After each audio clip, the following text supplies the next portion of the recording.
আসসালামু আলাইকুম dear student, আশা করছি সবাই ভালো আছো। আজ আমি তোমাদেরকে শিখিয়ে দেব তোমরা কিভাবে খুব সহজে হাফ এডার দ্বারা ফুল এডার এর ডায়াগ্রাম বাস্তবায়ন করতে পারো। তাহলে দেখা যাক কিভাবে আমরা খুব সহজে হাফ এডার দ্বারা ফুল এডারের ডায়াগ্রাম বাস্তবায়ন করতে পারি। মাই ডিয়ার স্টুডেন্ট, একটু লক্ষ্য করতে হবে। এখানে শুধুমাত্র তোমরা যদি মনোযোগ সহকারে দেখো তাহলে বুঝতে পারবে যে কিভাবে হাফ এডার দ্বারা ফুল এডার ডায়াগ্রাম বাস্তবায়ন করতে হয়। তাহলে চোখ রাখো আর বুঝে নাও কিভাবে হাফ এডার দ্বারা ফুল এডারের ডায়াগ্রাম বাস্তবায়ন করতে হয়। তোমাদেরকে প্রথমে এভাবে দুটি চিত্র অঙ্কন করতে হবে। হাফ এডারের দুটি চিত্র অঙ্কন করতে হবে।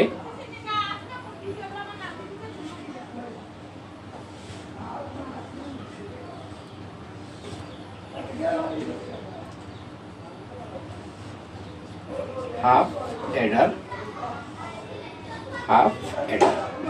এভাবে দুটি চিত্র অঙ্কন করতে হবে। তারপর এখানে আমরা জানি হাফ এডারের দুটি ইনপুট থাকে, আমরা দুটি ইনপুট দিয়ে দিলাম এ বি। এখান থেকে একটি ইনপুট তোমরা এখানে দিয়ে যুক্ত করবে।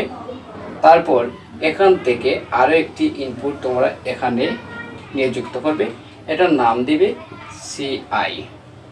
তাহলে দেখা যাচ্ছে এখানে ইনপুট সংখ্যা দুটি রয়েছে, তার আউটপুট সংখ্যা এখানে দুটি।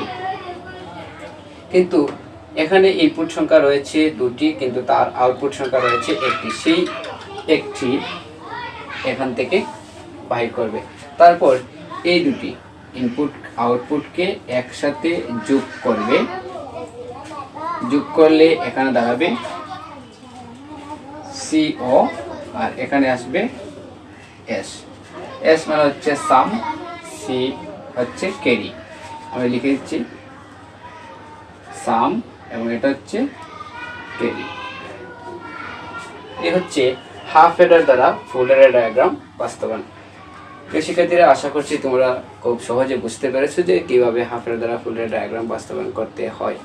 ডিয়ার স্টুডেন্টস, তোমাদের গাতারতে বলছি আমার ইউটিউব চ্যানেল রয়েছে সামার স্টাডি এইচএসসি। আমার ভিডিওগুলো যদি তোমাদের একটু হলেও কাজে আসে, তোমরা উপকৃত হও, তাহলে আশা করব ফেসবুক পেজে আমি যে সকল ভিডিও দিই সেগুলো শেয়ার করবেন, আমাকে সাপোর্ট দিবেন এবং ইউটিউব চ্যানেলটি সাবস্ক্রাইব করে বেল বাটনটি অন করে রাখবে, যেন গুরুত্বপূর্ণ এ ধরনের টপিকসগুলো যখনই আমি ইউটিউবে আপলোড দিই সাথে তোমাদের কাছে গিয়ে পৌঁছে। ধন্যবাদ সবাইকে, ভালো থাকবেন।